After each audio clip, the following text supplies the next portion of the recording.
దేవునికి స్తోత్రములు. ఈ వర్తమానం ఇచ్చిన నా సహోదరి సహోదరులకు ప్రభువైన యేసుక్రీస్తు వారి పరిశుద్ధమైన నామములో శుభములు.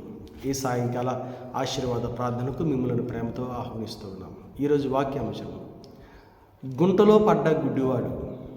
వాక్య భాగము లూకా సువార్త 6వ అధ్యాయము 39వ వచనం. దేవుని వాక్యాన్ని చదువుతుండగా మీరందరూ శ్రద్ధగా వినాలని మనవి చేస్తున్నాం. మరియు ఆయన వారితో ఈ ఉపమానం చెప్పాను. గుడ్డివాడు గుడ్డివానికి దారి చూపగలడా? వారిద్దరూ గుంటలో పడుదురు కదా. ప్రియ స్నేహితులారా, ఈరోజు యేసు ప్రభు వారు చెప్పిన శక్తివంతమైన ఉపమానములలో ఒక ఉపమానాన్ని మనము నేర్చుకోబోతున్నాం.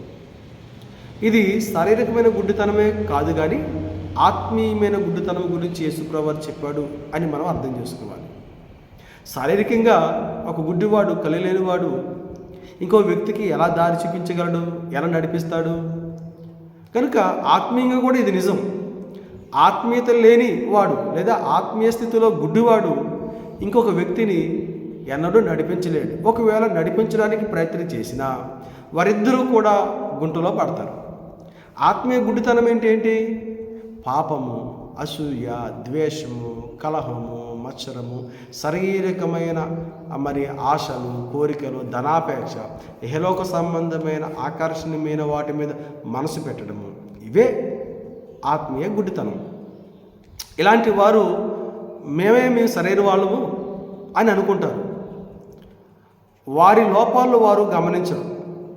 ఇతరులను తప్పుపడతారు, ఇతరులకు బోధిస్తారు, ఇతరులను నడిపిస్తారు, ఇతరులకు సలహాలు ఇవ్వడానికి ప్రయత్నం చేస్తారు. చివరికి ఇద్దరు గుంటలో పడతారు. గుంట అంటే ఏంటి? అది పాతాళం లాంటిది. అక్కడ దేవుని ఆశీర్వాదం ఏమీ ఉండదు, దేవుని సహాయం ఉండదు. అది అక్కడ మరణం ఉంటుంది, అక్కడ శ్రమలు ఉంటాయి, అక్కడ పెద్ద కష్టం వచ్చే లోతైన బాయిలా ఉంటుంది అది. కనుక ఈ గుంటను మనం నరకము అని చెప్పవచ్చు కూడా. మరి ఆత్మీయ గుడ్డితనం గల కారణాలు ఏంటి?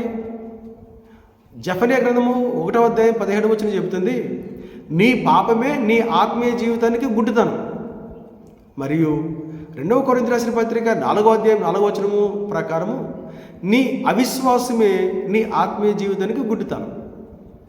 నీ పాపము, నీ అవిశ్వాసం రెండు ఒక వ్యక్తి ఆత్మీయ జీవితానికి గుడ్డితనం కలుగు చేస్తాయి. ఈ గుడ్డితనం కలుగజేసే వ్యక్తి దేవునికి దూరం అవుతాడు, దేవుని మహిమను చూడలేడు, దేవుని సన్నిధిలో ఆనందంగా ఉండలేడు, నెమ్మది సమాధానము దూరం అవుతాయి.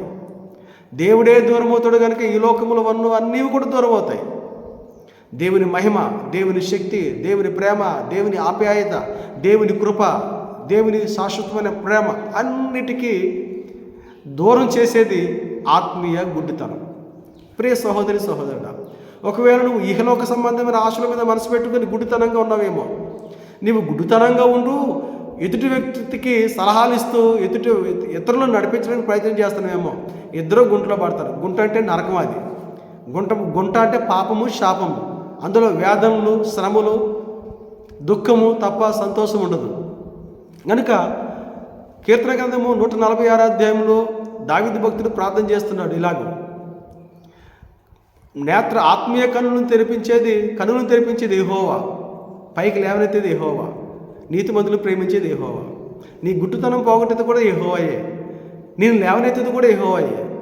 ఒకవేళ నీ గుడ్డితనంలో ఉన్నావని అనుకున్నట్లయితే నీ చేయి యేసేకి, ఆయన నిన్ను పైకి లేవనెత్తుతాడు. నువ్వు ఆత్మీయ అంధకారంలో ఉన్నట్లయితే, అంధత్వంలో ఉన్నట్లయితే దేవునికి ప్రార్థన చేయి. నీ అంధత్వాన్ని తొలగించి నీతిమంతులుగా దేవుడు మారుస్తాడు. తద్వారా దేవుని మహిమను, దేవుని కార్యాలను, దేవుని ఆశ్చర్య కార్యములను నీ జీవితంలో నువ్వు పొందుకుంటావు.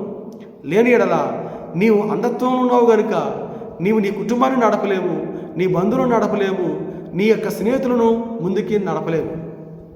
కనుక ఈరోజే, నేడే అనుకూల సమయం, రక్షణ దినం. యేసయ్య నిన్ను పిలుస్తూ ఉన్నాడు. నీ అంధత్వాన్ని పోగొట్టుకుంటావా? నీ గుడ్డితనం పోగొట్టుకొని ప్రభువు వైపు తిరుగుతావా? అయితే ప్రభువు నీ అంధత్వాన్ని పోగొట్టడానికి సిద్ధంగా ఉన్నాడు, నిన్ను పైకి లేవనెత్తడానికి సిద్ధంగా ఉన్నాడు. నీ పాపములను, తప్పులను ఒప్పుకొని నీ గుడ్డితనం కడుక్కో, నీ అంధత్వాన్ని తుడిసివేసుకో. వెలిగించే దేవుడు సిద్ధంగా ఉన్నాడు నేత్రమును వెలిగించడానికి ప్రభువుని నువ్వు చూడగలవు. ఆయన వెలిగించిన తర్వాత విశ్వాసములో నువ్వు ఉండగలవు. దేవుడి కొన్ని మాటలను దీవించి ఆశీర్వదించిన గాక. ఆమేన్. ప్రార్థన చేద్దాం. ప్రియ పరలోక తండ్రి, మీకు వందనాలు. ఆత్మీయ అంధత్వం మాలో ఉండకుండా మాకు సహాయం చేయండి. ఒకవేళ మా సహోదరులు ఎవరైనా ఆత్మీయ అంధత్వంలో ఉంటే ఇప్పుడే నేడే నాయన మీ సన్నిధిలో వారు పాప క్షమాపణ పొందుకొని ప్రభు అంధత్వాన్ని పోగొట్టుకోవడానికి సహాయం చేయమని ప్రార్థన చేస్తా ఉన్నాం. వారితో మీరు మాట్లాడినందుకు వందనాలు. ఈ రాత్రి మంచి నిద్ర ఆరోగ్యం దయచేయండి. యేసయ్య నామములో ప్రార్థిస్తున్నాం తండ్రి.